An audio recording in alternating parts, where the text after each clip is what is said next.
నమస్కారం గురుగారు. ఓం నమ శివాయ. గురుగారు, ముఖ్యంగా చూసుకుంటే ఈ ఫిబ్రవరి 15 ఆదివారం రోజు మహాశివరాత్రి పర్వదినం వస్తుంది. సో ముఖ్యంగా శివరాత్రి అనగానే ప్రతి ఒక్కరు ఉపవాసాలు ఉండడం, జాగారాలు చేయడం జరుగుతుంది. కానీ ఇప్పుడున్న జనరేషన్లో చాలామంది ఉపవాసం అంటే ఎలా ఉండాలో కూడా తెలియదు. అంటే ఒక రోజు మొత్తం ఏం తాగకుండా కొంతమంది ఉండాలని చెప్తారు. కొంతమంది ఏకభుజం చేయండి, ఏదైనా తినండి, నీళ్ళు, లిక్విడ్ లాంటివి తీసుకోవచ్చు అంటారు. కొంతమంది జాగారాలు చేస్తుంటారు. కొంతమంది ఆధ్యాత్మిక పరంగా జాగారం చేస్తుంటారు, దేవుని గుడిలో ఉండడం, భజనలు చేయడం, వినడం. కొంతమంది సినిమాలకు పోవడం, ఇలాంటివి చేస్తూ ఉంటారు. సో ముఖ్యంగా ఇప్పుడు ఏంటంటే శివరాత్రి రోజు ఎలా ఉండాలంటారు? ఎలాంటి విధి విధానాలు పాటిస్తే ఆ మంచి రోజు మనకి పుణ్యఫలం దక్కుతుందంటారు? ఓం నమ శివాయ. ఓం శివాయ గురవే నమః. ఓం నమో భగవతే రుద్రాయ. వాగర్ధావివ సంపృక్తో వాగర్ధ ప్రతిపత్తయే జగతః పితరో వందే పార్వతీ పరమేశ్వరో. అర్ధనారీశ్వరాభ్యాం నమః. శివరాత్రి, మహాశివరాత్రి. శివ అంటే మంగళప్రదమైనటువంటి మంగళకరుడు. రాత్రి అంటే మంగళప్రదమైనటువంటి రాత్రి శివరాత్రి. మనకి ఉన్నటువంటి 12 మాసాలలో ప్రతి అమావాస్యకి ముందు రోజు కానీ త్రయోదశి, చతుర్దశి కలిసినటువంటి రోజు. అంటే త్రయోదశి ప్రదోషకాలం, సాయంకాలం ప్రదోషకాలంలో ఉండాలి, ప్లస్ చతుర్దశి ఉండాలి రాత్రి కాలంలో. చతుర్దశి అంటే ప్రదోషకాలం తర్వాత త్రయోదశి ఉండాలి, చతుర్దశి ఉండాలి. ఈ రెండు కలిసి ఉన్నటువంటి రాత్రిని మనం శివరాత్రి అంటాము. ప్రతి నెల మాస శివరాత్రి, అంటే మాస అంటే నెలకొక శివరాత్రి ఉంటుంది. ఈ 11 మాస శివరాత్రికి కలిపి 12వది మాస శివరాత్రి ప్లస్ మహాశివరాత్రి. అంటే ఈ యొక్క శివరాత్రిని ఎవరైతే చక్కగా ఆ పరమేశ్వరుడు యొక్క ధ్యానాలు, ఆయనకి సంబంధించినటువంటి అభిషేకాదులు, ఆయన నామస్మరణ, ఎవరైతే నాలోన శివుడు గలడు, మీలోన శివుడు కలడు అని ప్రతి జీవిలో శివుణ్ణి చూడగలిగిన వాడే శివతత్వం తెలిసినటువంటి వాడు. అంటే శివుడు అంటే మీలో మంచిని చూడాలి, దాన్ని మంగళం అని కూడా అంటారు. మంగళం అంటే శుభప్రదం. అవతల వ్యక్తి ఎవరైనా సరే అరుస్తున్నా, తిడుతున్నా, మీరు ఎదురు సేమ్ అదే చేశారనుకోండి, అతనిలో శివుడు లేడు, మీలో శివుడు లేడు, శరీరం మాత్రమే ఉంటుంది. శివుడు ఉంటేనే మనలో ప్రశాంతత ఉంటుంది. ఆ ప్రశాంతతతో వచ్చేటటువంటిదే పంచేంద్రియ నిగ్రహం.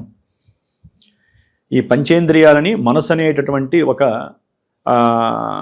గుర్రాన్ని పట్టుకొని ఉంటుంది చూసారా, అది మాత్రం మనసు.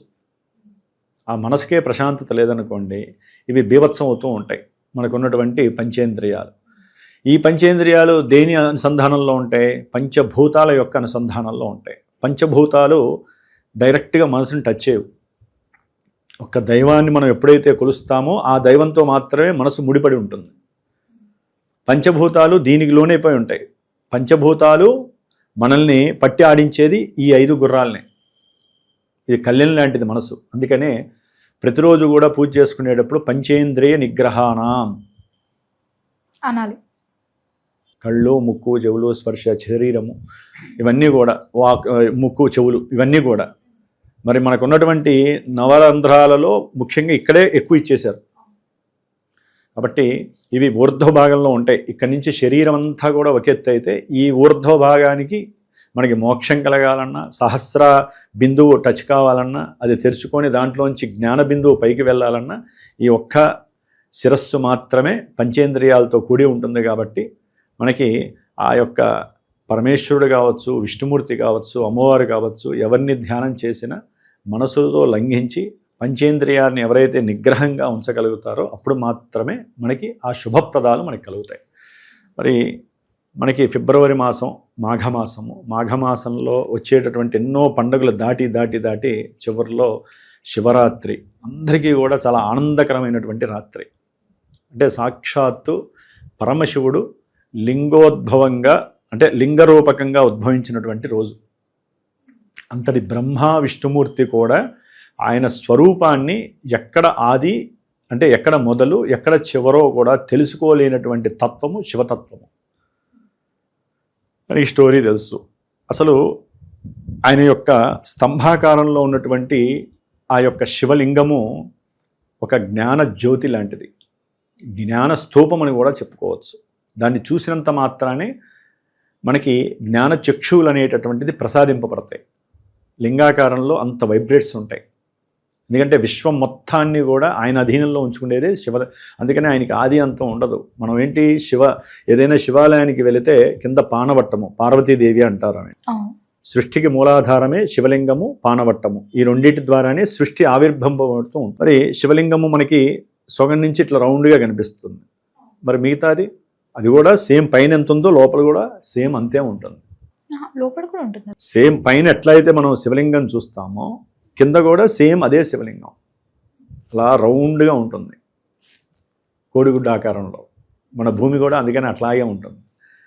మనం తిరిగేది కూడా సూర్యుడి చుట్టూ అట్లాగే తిరుగుతాం.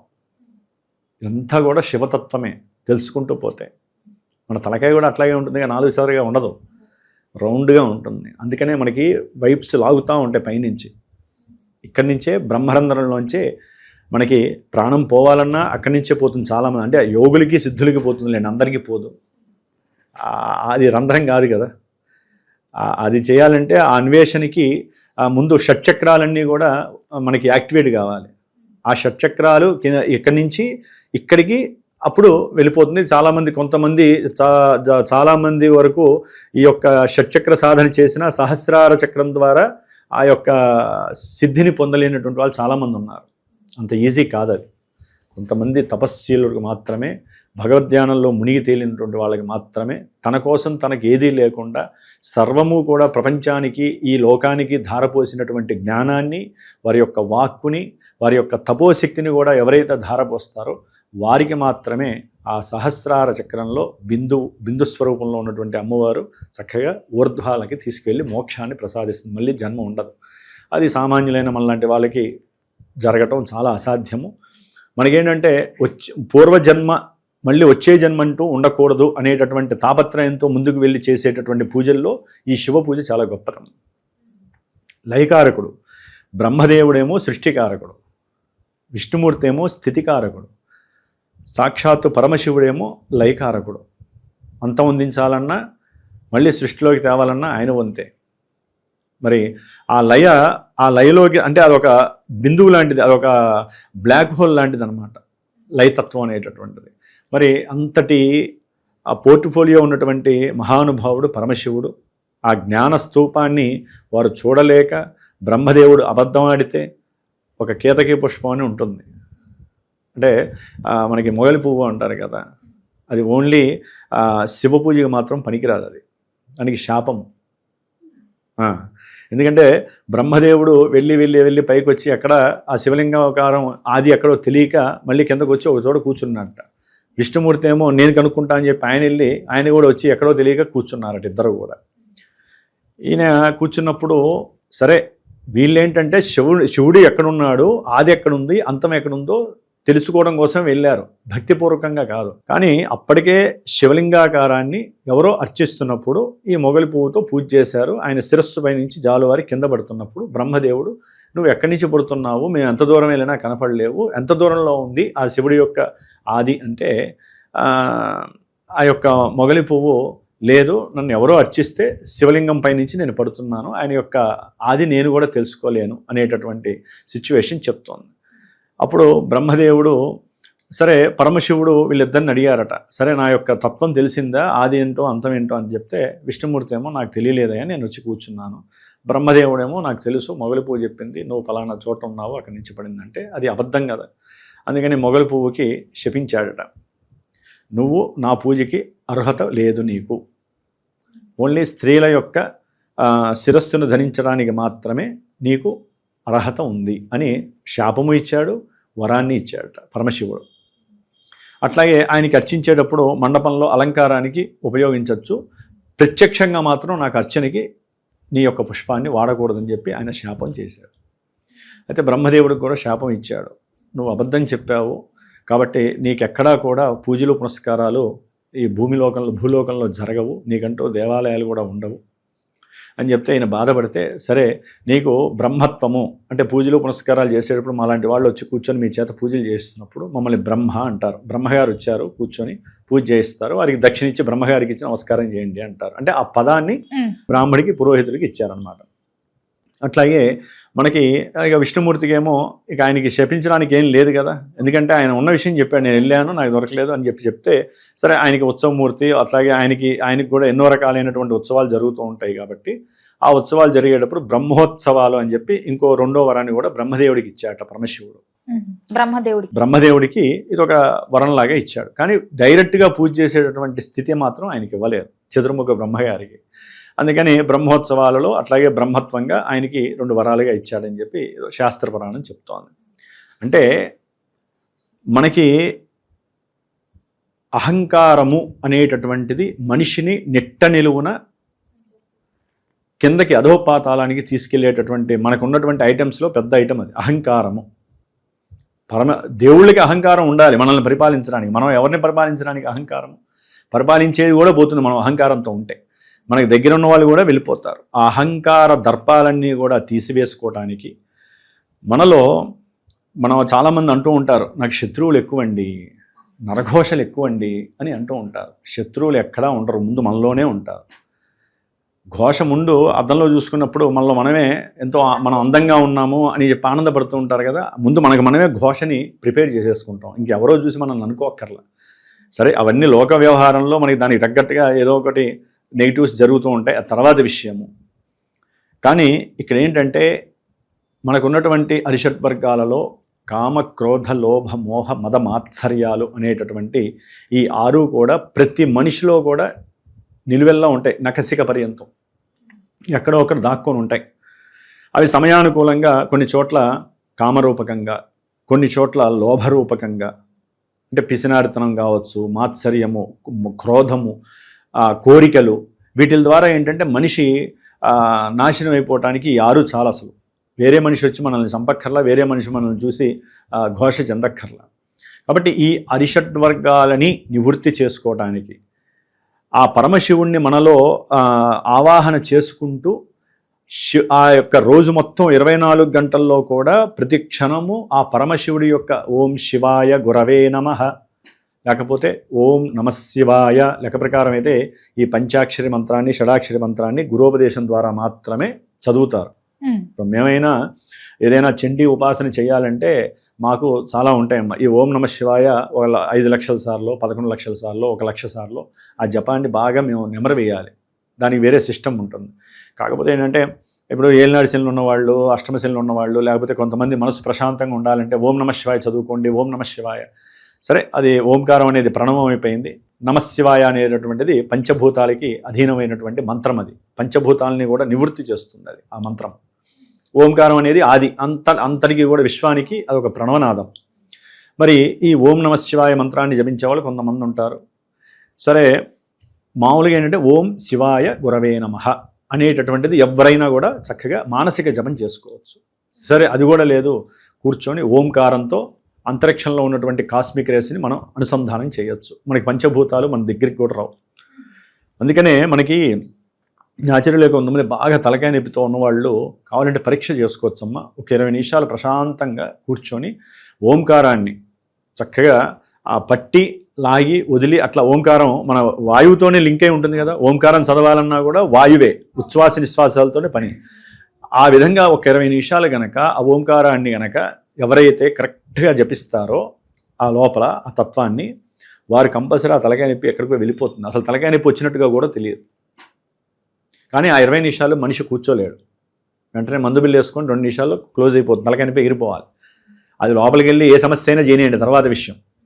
అంటే మన యొక్క ఓంకార ప్రణవంలో ఉన్నటువంటి, ఎందుకు మీరు ఎన్నో ఇన్స్ట్రుమెంట్స్ కూడా ఉన్నాయి కదా. ఓంకారం ఇట్లా గంట మోయించినప్పుడు కూడా ఓంకారం వస్తుంది. అందుకనే దేవాలయాల్లోకి వెళ్ళినప్పుడు గంట కొడతారు, 3 సార్లు గంట కొడతారు. అది గంట కొట్టినప్పుడు చూడండి, చెక్క గంట అయినా కావచ్చు, ఇత్తడి గంట అయినా కావచ్చు, పంచలోహాలతో చేసిన గంట అయినా ఓం అని వచ్చేసేసి మళ్ళీ ఆగిపోతుంది. అంటే ఆ యొక్క వైబ్రేషన్స్ మనకు కనపడవు, కానీ ఆ వైబ్రేషన్స్ ఏంటంటే నెగిటివ్నెస్ని తీసేస్తాయి. నెగిటివ్ అంటే ఏంటి, బయట నుంచి వచ్చే నెగిటివ్లు కాదండి, మనలో ఉన్నటువంటి ఆ కోరికలు లేదా క్రోధము ఎక్కడి నుంచో వస్తూ ఉంటాం కదా, అవన్నీ తీసేసి ఆ యొక్క శబ్దం ఏం చేస్తుందంటే ఎదురుకున్న ఉన్నటువంటి దైవత్వాన్ని, చుట్టూ ఉన్నటువంటి మనుషుల్ని చూసి చక్కగా ఆ ఫీలింగ్ని ఎంజాయ్ చేస్తూ ఉంటారు. కాబట్టి ఈ మహాశివరాత్రి పర్వదినం రోజున తెల్లవారుజామున బ్రహ్మముహూర్త సమయంలో శిరస్నానాదులు చేసుకొని ఇంట్లో దీపారాధన చేసుకొని కొంతమంది ఇంట్లో మహన్యాసపూర్వకంగా, మహన్యాసము అంటే శిరస్సు నుంచి అరికాలు గోరు వరకు కూడా మనకి మంత్రాలు ఉంటాయన్నమాట. లోపల ఉన్నటువంటి అంగాలు అవయవాలకి మంత్రాలు ఉంటాయి, ప్రతి నాడికి సంబంధించినటువంటి నాడీ మంత్రాలు ఉంటాయి, ప్లస్ మనకు ఉన్నటువంటి వేళ్ళు, చర్మము, వెంట్రుకలు, అట్లాగే మనం పీల్చే గాలి, వీటన్నిటికీ కూడా మంత్రాలతో న్యాసపూర్వకం అంటారు, సంపుటీకరణం చేస్తారు. పరమేశ్వరుడి యొక్క మంత్రాలతో వీటిని సంపుటీకరణం చేస్తారు. శిరసే నమః, హృదిస్థాయ నమః, ఇట్లా మంత్రాలు ఉంటాయన్నమాట. వాటికి మన యొక్క అంటే స్త్రీలు కాదు, ఓన్లీ పురుషుడికి మాత్రమే. స్త్రీలు పక్కన కూర్చొని నమస్కారం చేసుకుంటూ కూర్చుంటారు. ఆ విధంగా మహన్యాసం చేయించుకొని బ్రాహ్మణుడి ద్వారా 11 రుద్రాభిషేకాలు చేయించుకుంటారు. 11 సార్లు రుద్ర నమక పారాయణ చేసి చక్కగా చమకాన్ని, నమకం అంటే ఏంటంటే పరమేశ్వరుడు యొక్క స్థుతి. నాయన నువ్వు ఇంతటి వాడివి, లెక్క ప్రకారం ఆయనకి బోలాశంకరుడు పొగడక్కర్లేదు, ఓం నమశివాయ అంటే చాలు కరిగిపోతాడు, నీకేం కావాలో అది ఇస్తాడు. అయితే ఏంటంటే ఈ యొక్క మంత్రాలు వేద మంత్రాలు, ఇవి అంతరిక్షంలో ఉన్నటువంటి శక్తులన్నిటిని కూడా ఒక చోటకి తీసుకువచ్చి ఆ పరమేశ్వరుని స్తుతిస్తూ ఉంటాయి. అంటే మనం ఆ మంత్రాలను చదవడం ద్వారా ఎంతోమంది గంధర్వులు కావచ్చు, కిన్నెరులు కావచ్చు, లేకపోతే దైవత్వ స్వరూపాలు కావచ్చు, ఇంద్రాది దేవతలు కావచ్చు, నవగ్రహాలు కావచ్చు, ఈ మంత్రాలకి వాళ్ళు కూడా వాళ్ళ యొక్క కిరణాలు, శక్తులు వచ్చి మన దగ్గరికి వస్తాయి. ఆ ప్రకృతి నుంచి లోపలికి మనం ఎక్కడైతే ఆ మంత్రాలు చదువుతామో న్యాసపూర్వకంగా అక్కడికి వచ్చి కూర్చుంటాయి. అందుకనే ఆ సమయంలో చక్కగా విభూది నామాలు, ప్రతి ఒక్కరూ సనాతన ధర్మంలో ఉన్నటువంటి ప్రతి ఒక్కరూ కూడా విభూది నామాలు, త్రిపుండరీకాలు ధరించాలి. ఉదయం పూట తడి చేసి పెట్టుకోండి, సాయంత్రం పూట పొడి విభూతిని ధరించండి. దానికి కూడా లెక్కలు ఉన్నాయి.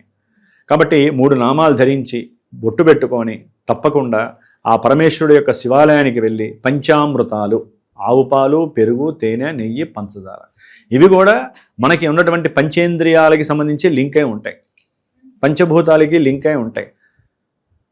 కాబట్టి ఈ యొక్క పంచ అమృతాలు అంటారు వాటిల్ని. అమృత స్వరూపమైనటువంటివి, అమృత తుల్యమైనటువంటివి. ఆవు పాలు దొరికితే ఆవు పాలు, మామూలుగానే సరే. ఈ విధంగా అభిషేకాలు చేసుకొని ఆ తీర్థాన్ని తీసుకొని మళ్ళీ మధ్యాహ్నం మీరు ఇందాక అడిగారు ఉపవాసము అని. ఉపవాసము అంటే మన యొక్క మనసుని భగవంతుడికి దగ్గరగా ఉంచి ఆరాధించడాన్ని ఉపవాసము అంటారు. అయితే సైంటిఫిక్గా మన వాళ్ళు ఏం చేశారంటే, ఆ భాష అర్థం కాదు కదా పూర్వకాలంలో. నువ్వు దేవుడికి దగ్గరగా ఉండమంటే దేవుడికి దగ్గర అంటే అర్థం కాదు ఎవరికి. ఉపవాసం అంటే సంస్కృత అర్థం ఏంటంటే భగవంతుడికి దగ్గరగా ఉండట, అంటే మన మనసుని భగవంతుడితో లింక్ చేయట.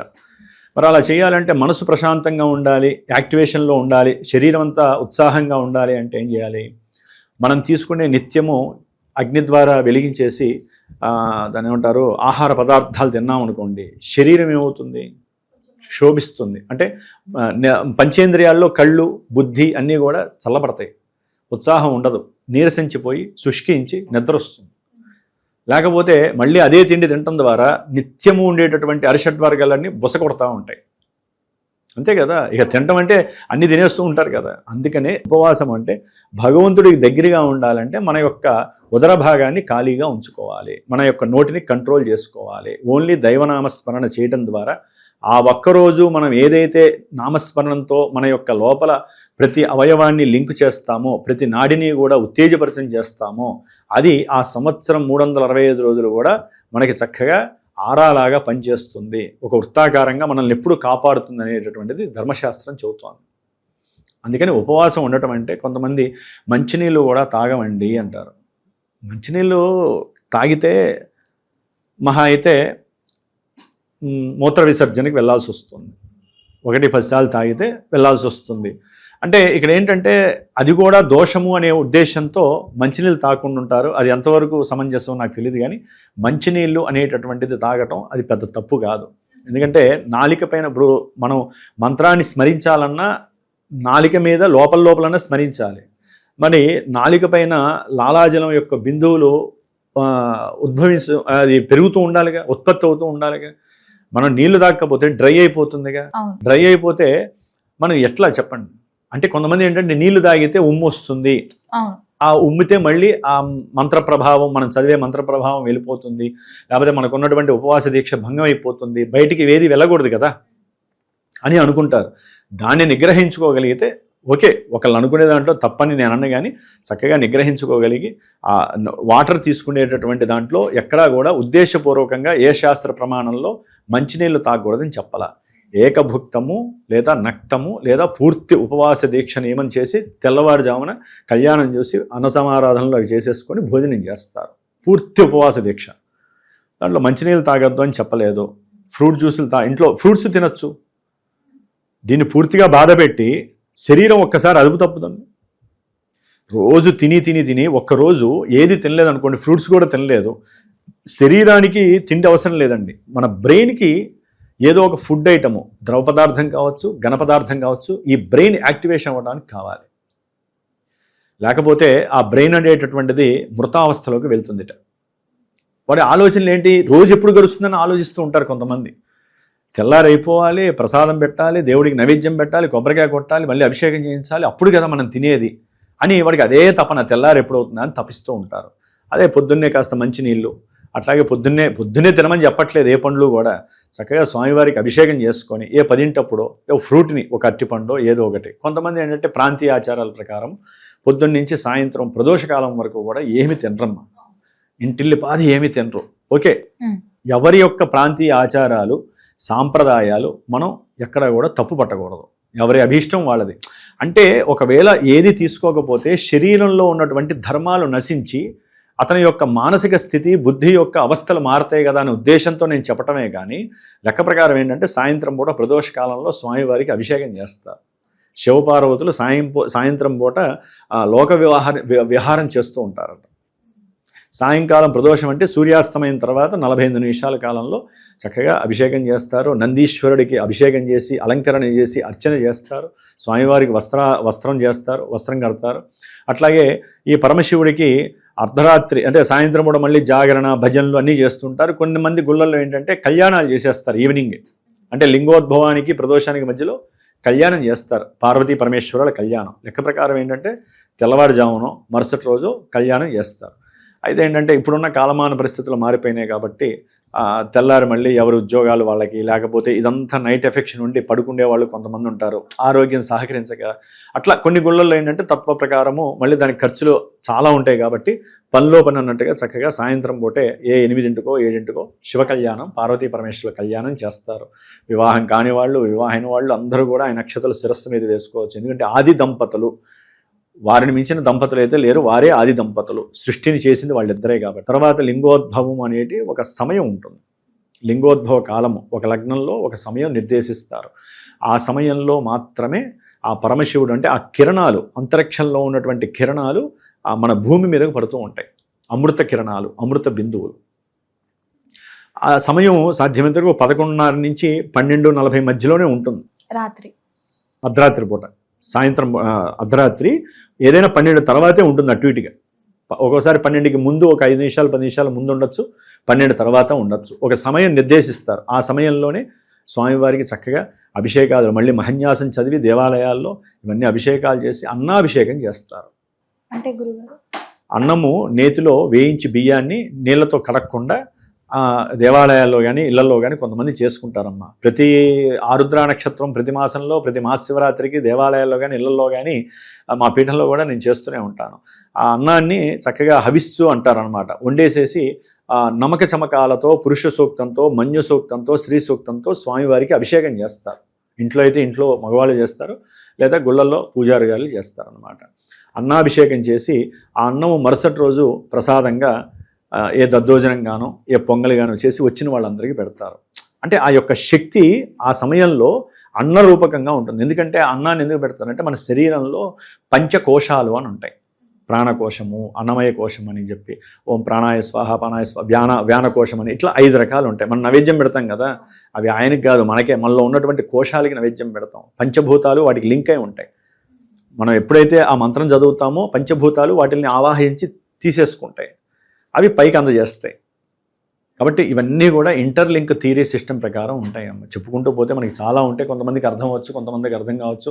ఏదో పిచ్చో ఎర్రో అందరం చేస్తున్నాము, తెలియకుండా అనుభూతిని ఆ యొక్క వ్యవస్థలో మనం కూడా పార్టిసిపేట్ చేసి ఆ పుణ్యాన్నంతా కూడా మనందరం పొందుతున్నాం. కొంతమంది తెలియక ఇట్లా అంటూ ఉంటారు. పరమశివుడికి అయితే పరమశివుడు, విష్ణుమూర్తి అయితే విష్ణుమూర్తి, పంచభూతాల ద్వారా తీసేసుకుంటారు. మనసు ప్రధానం. కాబట్టి ఈ విధంగా చేసుకుంటూ బ్రాహ్మడికి కొంతమంది మరుసటి రోజు స్వయంపాకం ఇస్తారు. స్వయంపాకం ఇచ్చి బ్రాహ్మణులు లేదా కొంతమంది ఇంటికి పిలిచి భోజనం పెడతారు, కొంతమంది అన్నదానాలు చేస్తారు. ఈ విధంగా శివరాత్రిని చాలా విశేషంగా చేసుకుంటారు. కొంతమంది శివాలయాల్లో ఉదయం పూట అభిషేకం చేసినటువంటి పాలు ఉంటాయి కదమ్మా, పాలు లీటర్లు తీసుకెళ్లాల్సిన అవసరం లేదమ్మా. చక్కగా వాళ్ళకి అవకాశం ఉన్నంత వరకు పాలు, పెరుగు, తేనె, నెయ్యి, పంచదార మొత్తం కలిపి తీసుకువెళ్ళచ్చు. లేదా కొంచెం తీసుకువెళ్ళి స్వామివారికి ఇస్తే వాళ్ళు ఎట్లయినా అందరూ కూడా కలిపేస్తారు. దాంట్లో కలిపితేనే ఓ గంగాళం అయిపోతాయి. చక్కగా చేస్తారు. ఆ తీర్థాన్ని చాలామంది ప్రసాదంగా ఇస్తారు స్వామివారికి అభిషేకం చేసిన తర్వాత. కొంతమంది ఇట్లా అంటారు, స్వామివారికి చేసినటువంటి తీర్థాన్ని తీసుకున్నప్పుడు ఎందుకు అభిషేకం చేసావు, ఎందుకు నీ శరీర ధర్మాన్ని నువ్వు ఉపవాసం అనేటటువంటి దీక్షను ఎందుకు ఆచరిస్తున్నావు, నువ్వు వండుకొని తినకుండా ఉండాలని చెప్పి మాత్రమే చెప్పారే కానీ స్వామివారి యొక్క శిరస్సుపై నుంచి చక్కగా అభిషేకం చేసి ఆ పంచామృత తీర్థం అమృతమైపోతుంది. ఆల్రెడీ అమృతం అది. అవును. శివలింగాభిషేకం చేసిన తర్వాత మరి తీర్థం తీసుకోకపోతే అదంతా దేనికండి? కొంతమంది అండి, అందరూ కాదు, అందరూ చక్కగా పరమ పవిత్రంగా తీసేసుకుంటారు. అంటే నేను అనేది ఏంటంటే అవి దాదాపుగా చాలామంది ఏం చేస్తారంటే దాంట్లో అన్ని పసుపులు, కుంకాలు, అభిషేకాలు చేసేసి ఆ పంచామృతాన్ని వృధా చేస్తారు. పంచామృతం వరకు చక్కగా శివుడికి అభిషేకం చేసి దాన్ని పక్కన పెట్టి మళ్ళీ తర్వాత ఆయనకి అమ్మవారి స్వరూపం ఉంటుంది కదా కింద, పసుపుతో, కుంకుమతో, గంధముతో, చందనముతో, విభూతితో, కొబ్బరి బోండా నీళ్లు, చెరుకు అనేది మన మనసుతో సమానం. అందుకని చెరుకు నీళ్ళతో చేయడం ద్వారా మన మనసుకు ఉన్నటువంటి కొన్ని భ్రష్టత్వమైనటువంటి ఆలోచనలు తొలగిపోతాయి, మనసుకు పట్టిన కొన్ని పీడలు పోతాయి. అందుకని చెరుకు రసంతో చక్కగా స్వామివారికి అభిషేకం చేస్తారు.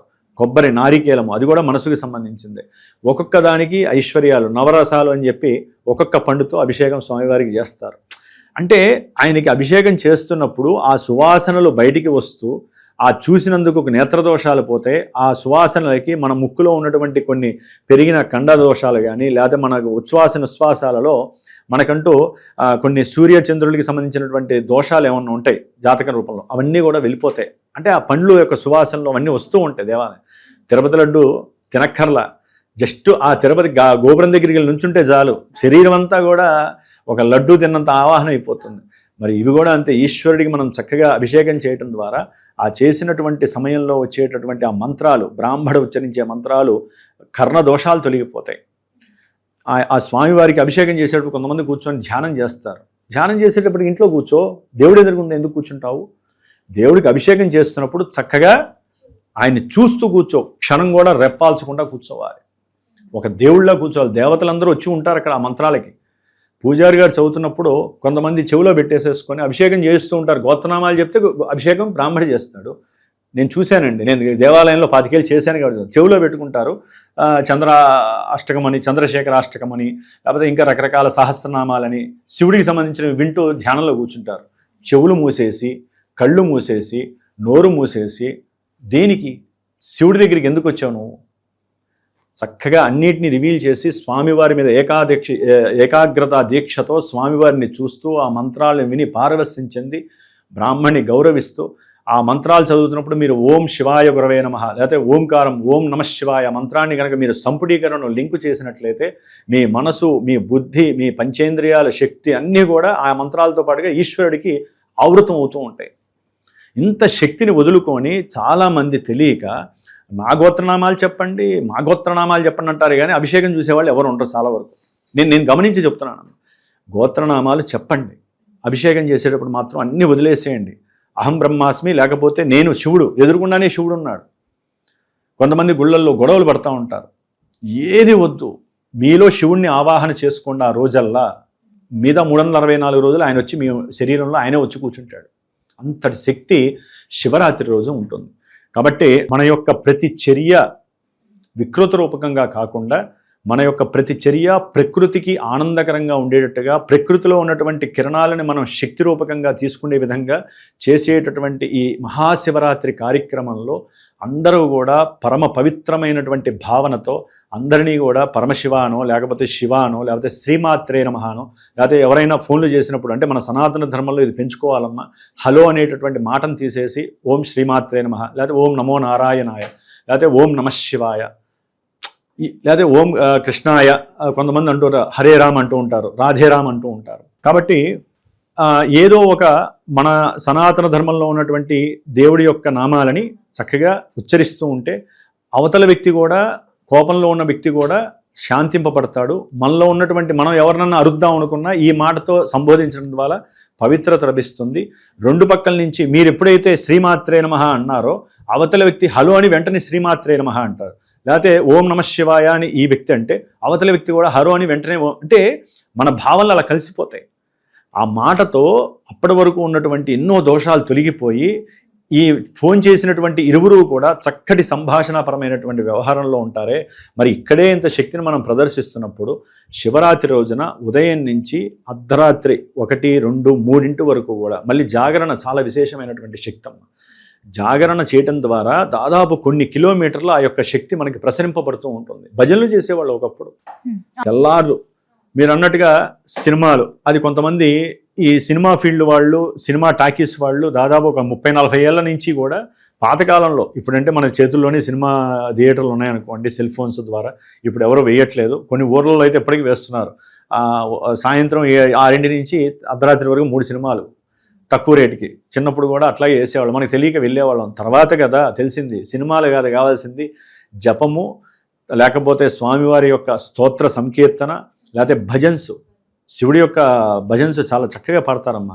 అలా పాడి తెల్లవారి చక్కగా స్నానం చేసి అభిషేకం చేసేసుకొని స్వామివారి యొక్క ప్రసాదం ఏదైతే అన్నాభిషేకం చేస్తారో ఆ ప్రసాదాన్ని తీసుకొని అప్పుడు వాళ్ళ ఇంట్లో వాళ్ళు దేవాలయాలకి నుంచి ఇంటికి వెళ్ళి చక్కగా పరమ పవిత్రంగా ఆ యొక్క శివరాత్రి పూజని అందంగా స్వీకరిస్తారు. కాబట్టి శివరాత్రి అంటే మంగళకరమైనటువంటి రాత్రి. ఈ యొక్క శివరాత్రిని ఎవరైతే మానసిక అదుపు తప్పి ప్రవర్తించకుండా బుద్ధి జ్ఞానంతో ఎవరైతే చేస్తారో, స్వామివారు సాక్షాత్తు శివలింగం అంటే ఒక జ్ఞానస్వరూపం, ఒక జ్ఞానశక్తితో ఉన్నటువంటి ఒక అద్భుతమైనటువంటి ప్రకృతిలో నిలబడినటువంటి పరమశివుడి యొక్క స్వరూపము. అందుకనే శివుడి యొక్క స్వరూపం ఎక్కడా ఉండదు, మనం ఏదో సృష్టించుకున్నాం. ఆయన యొక్క మంత్రాలు ఉంటాయి కదమ్మా, ఆయన యొక్క మంత్రాలు ఉంటాయి. ఆ మంత్రాలకు అనుకూలంగా వీళ్ళు శివతత్వాన్ని, అట్లాగే త్రిశూలాన్ని, ఆయనకి ఉన్నటువంటి ఢమరుకాన్ని, ఆయనకున్న నాగేంద్ర స్వామిని, ఇవన్నీ మంత్రాల్లో ఉంటాయి. ఆ మంత్రాలని వీళ్ళు ఫోటోగా స్వీకరించారు. ఏ మనిషి అన్నా చూడగలమా? శివలింగాన్ని చూస్తేనే ఆనందపడిపోతాం, శివుని చూస్తే ఇంకేముంది, మోక్షమే. కాబట్టి ఆ శివలింగాన్ని ఎవరైతే చక్కగా చూసి తరిస్తారో, ఎవరైతే ఈ ఉపవాస దీక్షని ఆచరించి, అది ఒక పూట తిని ఒక పూట, కొంతమంది ఉండలేని వాళ్ళు ఉంటారు, అభిషేకం చేసుకొని మధ్యాహ్నం చక్కగా భుజించవచ్చు. రాత్రికి ఏం తినకుండా ఫ్రూట్స్ లేకపోతే ఏదైనా పలహారం తీసుకుంటారు. లేదా సాయంత్రం అభిషేకం అయిపోయిన తర్వాత రాత్రిపూట ఇంత భుజించే వాళ్ళు ఉంటారు, అది నక్తము. తెల్లవారుజామున పూర్తిగా అంత అయిపోయాక తెల్లవారి పూజ చేసుకుని తినేవాళ్ళు ఉపవాస దీక్ష. ఈ విధంగా ఎవరి అనుకూలంగా వాళ్ళు చేసుకోవచ్చు. ఏదైనా సరే పాలు, ఎవరైనా సరే పాలు వచ్చినటువంటి వాళ్ళకి ఉదయం నుంచి మధ్యాహ్నం వరకు కూడా గ్లాసుల్లో పోసిస్తూ ఉంటారమ్మా. కొన్ని చోట్ల మజ్జిగిస్తారు, పాలిస్తారు గ్లాసుల్లో పోసి, అంటే కళ్ళు తిరగకుండా. ఈ శివరాత్రి పూజలు ఎట్లా ఉంటాయంటే వెళ్ళి కూర్చుంటే 3 గంటల వరకు వాళ్ళు అక్కడే ఉంటారు, అంతమంది జనం ఉంటూ ఉంటారు. కాబట్టి ఆ పాలను స్వీకరించి కూర్చోవచ్చు. మంచినీళ్ళు, ఎవరైనా సరే మంచినీళ్ళన్నా గ్లాసుల్లో ఒక ఇస్తూ ఉండండి, పాలు ఇవ్వండి, మజ్జిగ ఇవ్వండి. ఇట్లా ఏదో ఒకటి తినే పదార్థాలు తప్ప పళ్ళతో సంబంధం లేకుండా నాలికలోంచి లోపలికి వెళ్ళిపోయేటట్టుగా ఏది ఇచ్చినా సరే ద్రవ పదార్థాన్ని స్వీకరిస్తే కళ్ళు తిరగకుండా ఉంటాయి. లేకపోతే దాని తర్వాత మందు పిల్లలు వేసుకోవాల్సిన పరిస్థితి వస్తుంది. కాబట్టి చాలా చక్కగా ఈ యొక్క మహాశివరాత్రి పూజని, ఆరాధనని చేసుకొని ఆ పరమశివుడి యొక్క అనుగ్రహాన్ని పరిపూర్ణంగా అందరూ పొందుతూ సౌభాగ్యాన్ని, పుత్రపౌత్రాభివృద్ధిని, వంశాభివృద్ధిని, గోత్రాభివృద్ధిని, అట్లాగే ఈ యొక్క జన్మ సార్థకత చేసుకుంటూ ఈశ్వరారాధన నిత్యము చేసుకునే వాళ్ళకి కైలాస మోక్ష ప్రాప్తి కలుగుతుందని శాస్త్రం చెబుతోంది. కాబట్టి అందరికీ కూడా ఆ పరమశివుడి యొక్క అనుగ్రహం పొందుదురుగాక అని ఆశీర్వదిస్తూ ఓం నమో భగవతే రుద్రాయ. గురుగారు, మాకు తెలియని ఎన్నో మంచి విషయాలు తెలియజేసినందుకు ధన్యవాదాలండి. శుభమస్తు.